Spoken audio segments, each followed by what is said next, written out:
I did the best I could every day I showed up, whether I was sick, whether I was, there were things going on at home that had me frustrated. I always showed up to work. Every time you go on vacation? Yes, that's right. That's exactly right. It's like you're still here.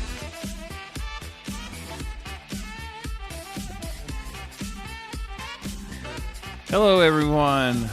Welcome to Done Lite, and we are here at the high-rise at Foreman Watson Holtrey.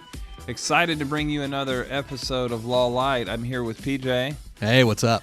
And today we have some interesting things to discuss. At least we do on our piece of paper, but who knows which way this goes, Peach? Oh, we never know. We have an idea, but I think one of the last two we went in this totally weird direction. And it's that's the purpose of this, is that we try not to have it scripted. We try to kind of talk about what's on our mind, but also have an idea, some topics that we think would be helpful. But anyway, it's keeping it fresh. It's always a privilege to be able to talk about what we do for a living and the way that we go about it, and that's why Done Lite was designed. So we'll jump right in today.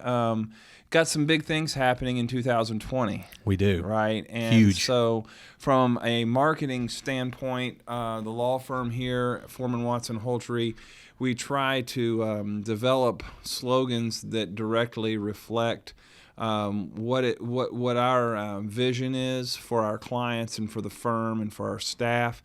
And we are excited about the new slogan and sort of what our, I would say, platform is for 2020. Without further ado, we've kind of let it out a few places, I think, on a couple T-shirts or something like that. But the slogan. Should we do a drum roll? No. That was a terrible drum. We're going to talk about passion in 2020. Yes. And specifically, your problem, our passion. And, we have, we're 11 or 12 episodes in here on our new podcast. Mm-hmm. And, several times we've had a few moments to talk about the problems that we get to encounter, that we're entrusted with as attorneys. After giving it some thought, I was like, if a personal injury lawyer or a litigation lawyer like us, if we're not passionate about people's problems, then we probably need to find a different line of work. Right. Truth be known. And so after giving that some thought and after thinking about, that's genuinely, as a person, that's what I'm passionate about, is solving people's problems. It just kind of clicked, and so that's where we're headed. It's a great slogan, and I think it fully reflects how everybody feels around here. So we're going to be doing like a pretty big kickoff in January. So we're 2 or 3 weeks away from the first of the year. It's hard to believe. Yeah, I cannot believe it's almost 2020. Christmas is right up the road here, and heading into 2020 with this new slogan. One of the things that comes to mind for me is if you're gonna say it, you have to practice it. If you're gonna preach it, you got to practice it. And so what a responsibility is placed upon us if we as a firm are going to tell people, hey, we are passionate about your problems. Then every time they come through the door, every time they're on the phone, every time they receive a letter from us, it must speak passion to them. It must speak that our people are genuinely passionate about their problem. And so I'm looking forward to it. It'll be interesting to see how well it takes. I mean, for so long we've talked about being local, proven, trusted. You've been here. Are you going on 3 years? Is that right? No, it's a little over 4 years. 4 years. Yeah. That's right. I got you confused with a couple. It's been a long day. Right. And you're 4 years here. Do you sense that the attorneys, and I'm not talking about just me, but you get to work with all the attorneys in the office. You work with every one of them at some point or the other. Do you sense that there is a passion, a drive for their work? Absolutely. The one thing I have noticed is, like you said, that passion to do the absolute best for the clients that come in. I have not seen anyone phone it in.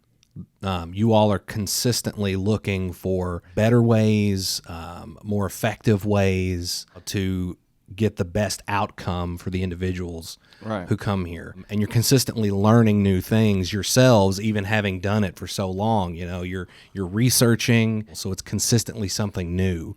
And there's curveballs thrown and things of that nature. And you guys are always, like you say, bringing your A game. Right. You really can't expect anything less when you're in this line of work, because it's people's lives at stake, really. You see people who have lost a loved one, a spouse, or a child, or if they haven't lost them, they're sitting there enduring, a season of injury and Right. pain and discomfort and inconvenience, and it has a traumatic effect on finances. Which we have a case where a father has basically had to stay at home with his son, who is now a quadriplegic, because of an injury that occurred, and it just totally changed the entire family's life around, Right. And I guess that's what it takes, is like, it's hard some days to bring your A game. It's hard to show up every day at the office with the same level of energy and the same level of focus. But really, if you take a moment off or a time off, then each of these cases where these people have entrusted their situation, their problem to you, it could make a difference. And so, I what you say, this is not a podcast developed to pat ourselves on the back, Right. but it lets you in on, it lets the listener in on where we are focused as a law firm, especially heading into the future. Right. And if you're gonna say it, then you better be ready to do it. Right. Well, I think too that what we see a lot of day in and day out, it doesn't make it easy. In a lot of ways, it makes it harder. But we see people suffering. First of all, let's say, what does the word passion mean, or passionate mean? When I think of passionate or passion, I think of emotionally driven, okay? I think of no reservations or regrets. I think of the fact that you have invested 100% of yourself, your resources, your time, your energy. That's what I think of when I think of passion. I think it's giving your all, whether there's a paycheck or not. I've been given some thought to, and this is the best example I could come up with an instant where I was so into something that I could say that it resonated passion. Okay, and this is a hilarious story. The very first home that I lived in, we lived in a little neighborhood here in East Davis County called Brownwood Manor.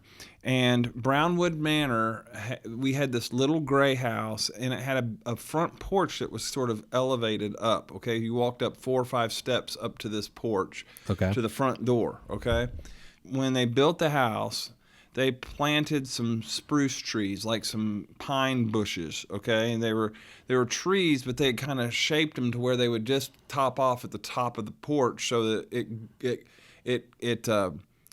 it hid the blockwork. One of those died. It was brown.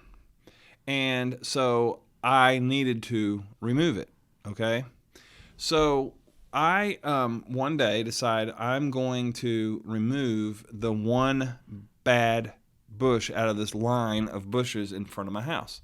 And if it wasn't the hottest day of the summer that year, it was close to it, okay? Right. So I start with my work boots on and a pair of shorts and a T-shirt. Well, not long after that, the T-shirt comes off, and I am sweating, and I've got pine needles like all over me, and because I'm in those bushes, and I'm getting sweaty and red and sap on me, and I get this thing, and it's, I don't know if have you ever tried to dig up like a tree and it gets to where it's moving, but you still can't pull it out? Yeah, I actually did that within the last Right. like 6 months. Okay, so I am by myself. Nobody's helping me. And I am with every bit of everything I had in me, grabbing a hold of the base of this bush and tugging on it to try to get it to finally break free from the ground, okay? Right. And I am getting back behind it and trying to get my legs up around it to where I could just use all my body weight pulling up. And no matter what I did, it didn't work. Now, if I was a country boy, I probably would have had a tractor or a lawnmower and hooked a chain up to it and pulled it right out. But I did it, okay? I had, at the time, a Toyota Corolla, and it probably would have pulled the bumper off of my Toyota Corolla. I was getting ready to say that's exactly what would have happened. So I'm doing it with just my hands, all right? And I'm chopping at it, digging at it. And PJ, if ever I think of an instance where I just went at something so hard, I mean, it became this battle between me and the bush, okay? And I stepped back from it for a second, and I remember I'd fixed some water. I took a drink of water, and I thought, the next time I grab onto that tree, either I am dying or that tree is coming out of the ground. And all right? And I grabbed a hold of that thing. And I pulled and I yelled at the same time this scream. It's like a pterodactyl. And when that thing broke free, I did 3 circles in the yard and was like going to launch it, all right? Like going to throw it. And I go to do it and I slip. And I don't know why. I don't know. And I go rolling like over the tree over me, over the tree, and I look up, and somebody is bringing my 2 daughters home, and they're pulling in the driveway at the same time I'm catapulting down the driveway with this tree. That is awesome. All right, now trying to explain to them why I was in that situation, that was a whole nother story, and they were all laughing and looking at me, and here I am. I mean, scraped up, sweating, profuse. It was terrible, but And here we are talking about passion. I have often thought, if you went at life, if you went at your practice with every bit of your physical, emotional, everything you had, like at that level all the time, that would be passionate. Yeah. And I know it's crazy because it's a one isolated me and a tree. But I know in my mind that at that moment, I went at that project with everything I had, everything. I was yelling I mean, it was just like emotionally, physically, at one time, everything I had to get that bush out of there. And I thought about it. What does passion look like? Oftentimes, even though I don't show up to work with my shirt off and with sweaty and work boots, some people would probably thank you. But yeah.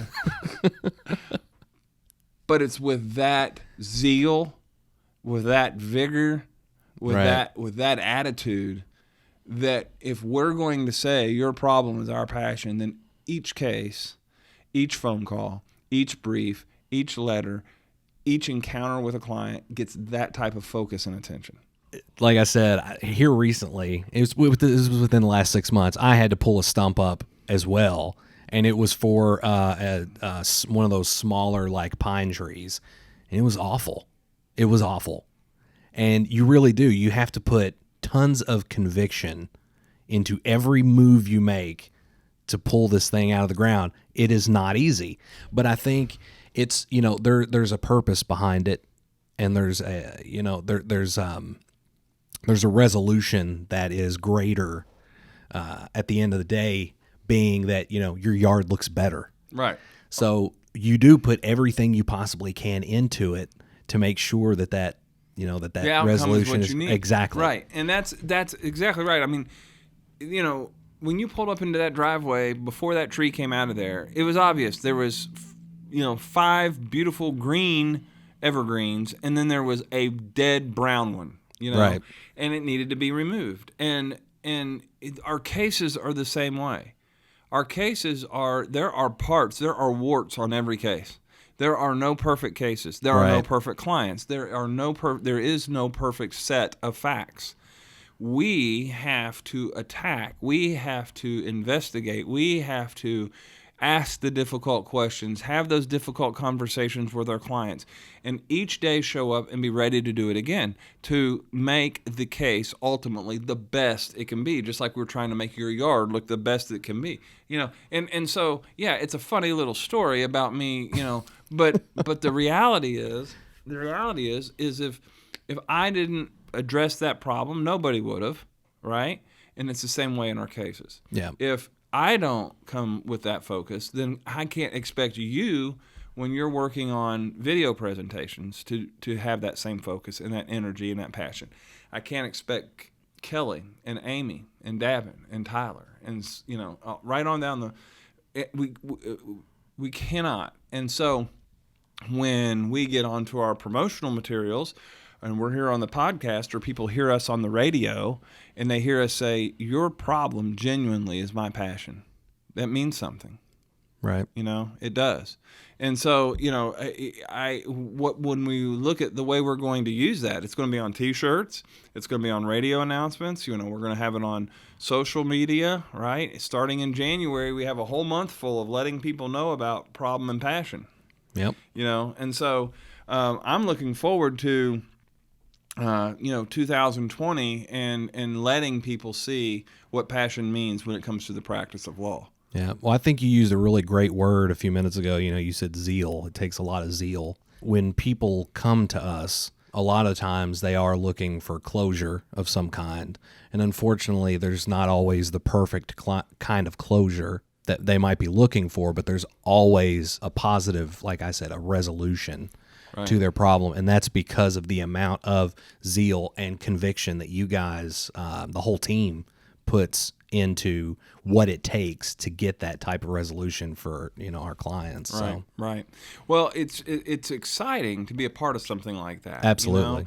We only have a limited number of days to do what we're going to do here on Earth. I mean, our profession, or what we decide to do with our time. And if you look back on it, at some point, my memory won't be what it once was. My ability, I'm already there. My energy level won't be what it once was. And it'll be time to stop doing it. But I'll always be able to look back and say, I did it right. I did the best I could every day I showed up, whether I was sick, whether I was, there were things going on at home that had me frustrated, whether there were things in my personal life. I always showed up to work. Every time you go on vacation? Yes, that's right. That's exactly right. It's like you're still here. I know. I need to get better about that. Your clients appreciate that. Yeah. Even if they don't realize it. Well, and from your standpoint, you get to do basically brand new creative for a while with Passion and Problem, can kind of redo some things. So it's going to be a big deal, 2020. One thing we need to probably address, that doesn't mean we're changing anything about being local, proven, trusted. Right, we're still those things. Right, you drive down the road and there's tons of lawyers that have no interest in our community. They have no involvement in our community. They're not helping in our schools. They're not coaching our kids. They're not making donations to the local charities or participating in charitable events. They're just putting up signs and hoping to get work out of our community. Exactly. So, we still understand the importance of being locally plugged in. It doesn't change anything, because that's been our motto for the last couple of years, of being local, proven, and trusted. Right. We still are those things. We're just wanting to highlight to the public that that they can count on us being passionate about their problems. With that being said, do you have a question that you're passionate about that you want to stump me with the expert question? I literally chose this one right before we did this podcast. It's one of those things where it's like almost too perfect. Oh no. Okay. Well. So. If it fits right, I do not think this could have. At least the title could not have fit any better for the subject matter. But what is deep focus?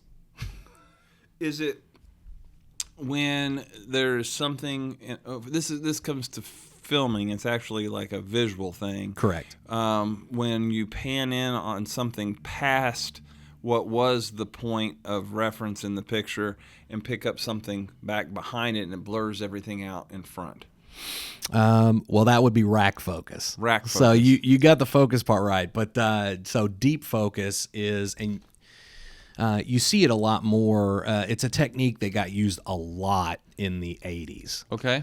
But it's a technique in which an object that is very near to the camera is in focus, as well as something that is far away, so they're in focus at the same time. All right. So my scenario was it blurred out the thing in front so it could reach the thing further away. Right. But so what deep focus is it not only it stays focused on the thing closer to the camera, but also focuses on something further away. Yep. Now, does it does it take special cameras to have the ability to do that, or just Well, the it's- knowledge of how to use the lens? Or Usually it's just layered video. I would have to research it a little bit. well, I'm more. not going to have you do that because I want you to keep focused on our clients' needs and being passionate about that. But you stumped me, so I think all in all we're like 10. We haven't had one of these on every episode, but I think I've only gotten one right, and the rest of them wrong. I don't think I've gotten any of yours right. Well, let's keep that going. Today, I'm going to ask you, what is motion and limine? I immediately think of Lemony Snicket and a series of unfortunate events, but I'm pretty sure it has nothing to do with that universe. Motion and limine. I have absolutely no. I couldn't even begin to guess. All right, so it's a motion to limit, and it means it's used prior to a hearing or a trial, and you're asking the court to limit reference or limit reference to or use of certain evidence. Okay, so for example, let's say that we are trying a car wreck case, and let's say 5 years before this, my client had a speeding ticket. All right, I would move the court in limine to limit the use of that evidence at trial. In other words, try to keep it from the fact finder, Right. because it has nothing to do with how my client was driving on the day in question. The fact that you have a speeding ticket 5 years ago has no bearing on the fact that my person got hit while sitting still at a red light in 2019. So what I want to do is I want to keep that evidence of that prior speeding ticket out from the hearing of the jury.